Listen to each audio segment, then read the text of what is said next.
You know, it's a funny thing. How can a nation feel both ancient and, well, brand new at the same time?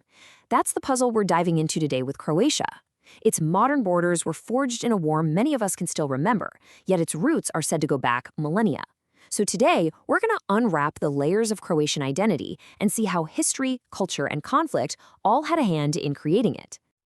So, where do we even begin this story? Well, not in some dusty old history book. Nope. We start with something that many of us actually remember seeing on the news. In the 1990s, as the former Yugoslavia began to break apart, Croatia declared its independence. But that piece of paper was just the beginning. It had to fight a brutal war to make that sovereignty a reality. This was it. This was the conflict that literally put the modern Croatian state, as we know it today, on the world map. We're talking about a fight for the very right to exist. And what's wild is how fast it all went down. I mean, look at this timeline.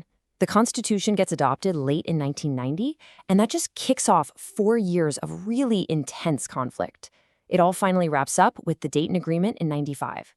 That compressed, violent period, well, that's the birth of modern Croatia. Okay, so the modern state is pretty new, right? But what about the Croatian people? Their story goes back way, way further, and this is where things start to get really fascinating. If the country was basically born in the 90s, where on earth did the story of the Croatian people themselves begin? To figure that out, we've got to peel back some serious layers of history. And, like with a lot of nations, figuring out the true origins of the Croatian people, it's not a straight line. There's no single aha moment. It's more like a giant historical puzzle, and historians are still debating how all the pieces fit together, using clues from archaeology, old texts, and linguistics. The whole debate pretty much boils down to two big ideas. On one hand, you have this theory of a massive, sudden migration, these Slavi people just sweeping into the Balkans and taking over. But then there's this other theory, a more recent one, that paints a totally different picture. It suggests a much smaller group, a kind of warrior elite, came down from the north and actually merged with the people who were already there. See the difference? One is a takeover, the other is a merger. And the more you look at it, the clearer it becomes that Croatian identity didn't just pop out of nowhere.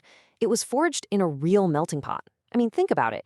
You've got the indigenous Dalmatai tribes, the Latin-speaking Romans living in the cities, a Germanic warrior group, the Goths, and then these newcomers, the Sclavini. Every single one of them added their own thread to the tapestry. So what does this all lead to? Well, the modern thinking on this, the ethnogenesis, is that the Croatian people really were formed through a merger. You have this warrior elite, these Gotho-Slavians, who came in and integrated with the huge population that was already there, the descendants of the ancient Illyrians.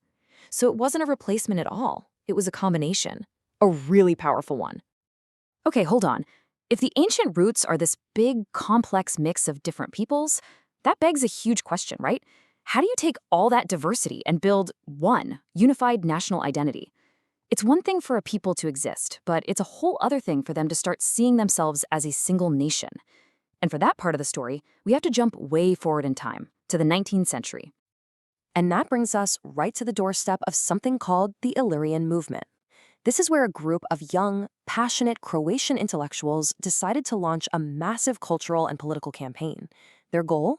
To forge a shared identity, not just for Croats, but for all South Slavs. But why then? Well, this movement didn't just happen out of the blue. You have to remember, nationalism was the hot new idea sweeping across Europe.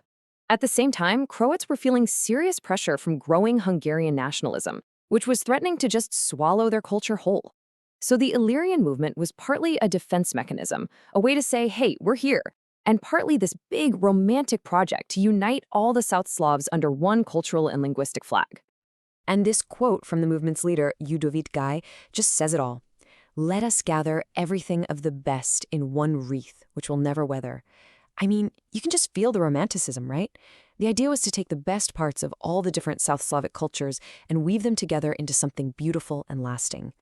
So how do you actually do that? How do you build that wreath? Well, the Illyrians knew exactly where to start. They knew the most powerful tool they had was language. Their #1 mission became creating a single, standard literary language that every South Slav could share. Suddenly, language itself became the main battlefield for their national idea. And of course, that sparked a huge debate. How exactly do you standardize a language? The Illyrians had one approach they called right for the eyes, basically spelling words based on their historical roots. This was actually a pretty clever way to include all the different regional dialects, but it was in direct competition with a more radical idea championed by others, write as you speak. That meant spelling would be purely phonetic, which would mean a total break from the past. And you can literally see this battle playing out right here in Ludovic Guy's newspaper. Look at the name, Danica Ilirska. It didn't start that way. It was originally called Danica Hrvatska, the Croatian Morning Star. He deliberately changed Croatian to Illyrian to push the movement's bigger pan-Slavic vision. That's not just a name change, that's a political manifesto right there. And then, in 1847, the movement had a huge win, a massive breakthrough. That was the year Ivan Kukuljević-Sekčinski stood up in the Sabor, that's the parliament, and made a powerful case for Croatian to replace Latin as the official language, and he succeeded. It was an absolutely landmark moment. All right, so let's zoom out and pull all these threads together. What have we actually seen? It's not one simple, straight story, is it? We've got a modern nation born from war, an ancient origin story that's still debated, and this very deliberate 19th century project to build a culture from the ground up.